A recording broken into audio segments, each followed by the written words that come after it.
this guy.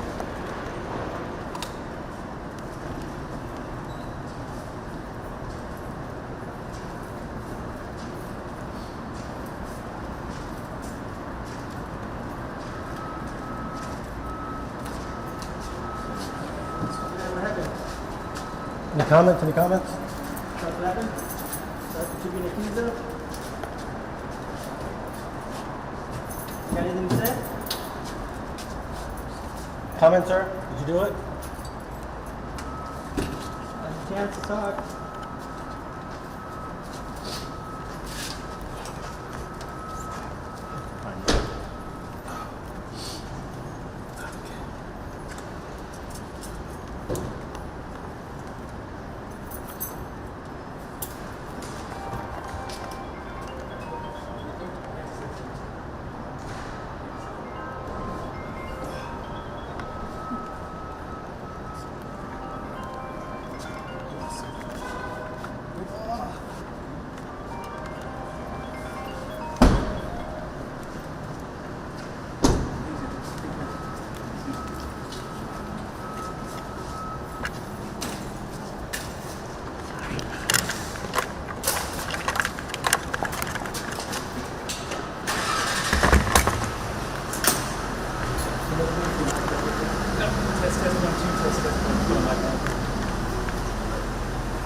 Mic check, please. Test 1 2, test 1 2. Officer Nick Solis, NICK-SOLIZ, Public Information Officer, San Antonio Police Department. Okay, the suspect seen before you today was one William Richard Holliday. That's Holliday, Holliday, said 509-478, 54 years of age. He's being charged today for unauthorized use of a motor vehicle, so stolen vehicle, credit card abuse, elderly, and then 4 new warrants that he was just picked up on today. Fraudulent use of identifying information, which is basically identity theft. That's a 3rd-degree felony. False statement to obtain property, $30,000 to $150,000. That's a 3rd-degree felony as well. Tampering with the government record with intent to harm or defraud. That's a 2nd-degree felony. And exploitation of an elderly, which is also a 3rd-degree felony. So first, I want to say that this case it was solved by our detectives. It's a great one because it just shows the hard work that our detectives do on a daily basis. So there's a short time frame here, but Guadalupe County had a victim who was notified by debt collectors that he owed a pending amount of debts. I don't know how much, but he owed a pending amount of debts. Now, our victim is 65 years old. Through investigation, Guadalupe County was able to maybe get a suspect on these identifying theft cases. So they contacted our detectives in our financial crimes unit here at SAPD, who took the case. Our detectives contacted the victim and immediately started getting an investigation going, with the first step being the apartment complex that our suspect was living in. So our detectives go to an apartment complex here in San Antonio. They contact the apartment managers and they give them, hey, I'm here to see the suspect's name. I want to talk to him. Well, the apartment managers say we don't have a suspect by that name here. We don't have anybody by that name here in this apartment complex. But in that apartment, we do have this person's name. It's the victim's name, okay? I can't say his identity, obviously, but it's his name.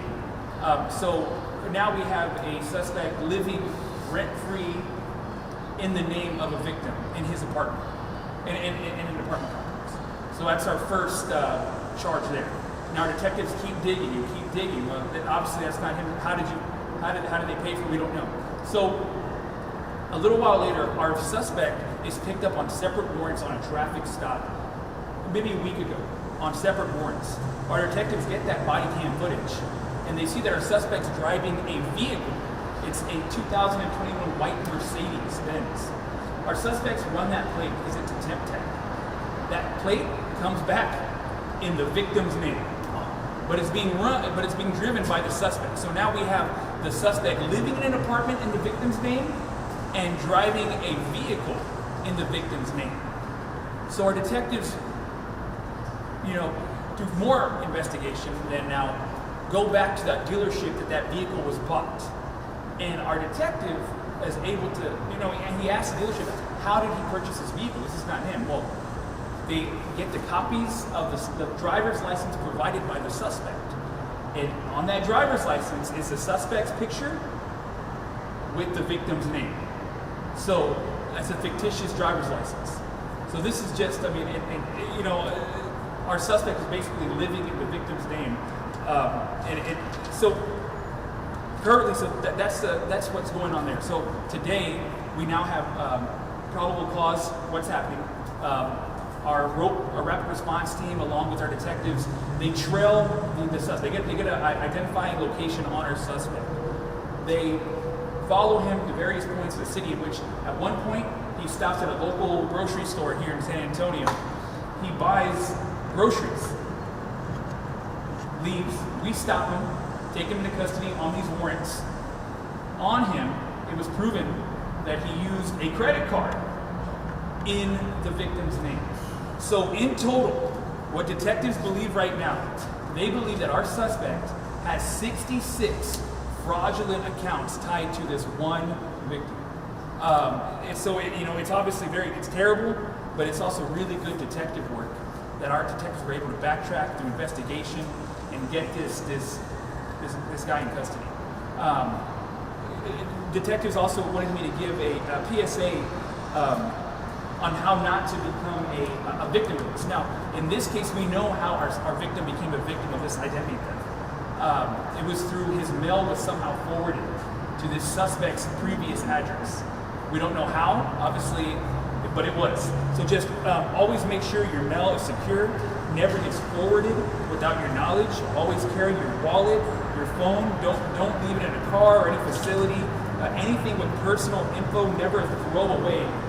Shred that, because this is exactly what happened in this case. But once again, big time kudos to our financial crimes detectives who really worked hard in bringing this victim justice and getting this suspect off the streets. Nick, how old was the victim? 65 years old.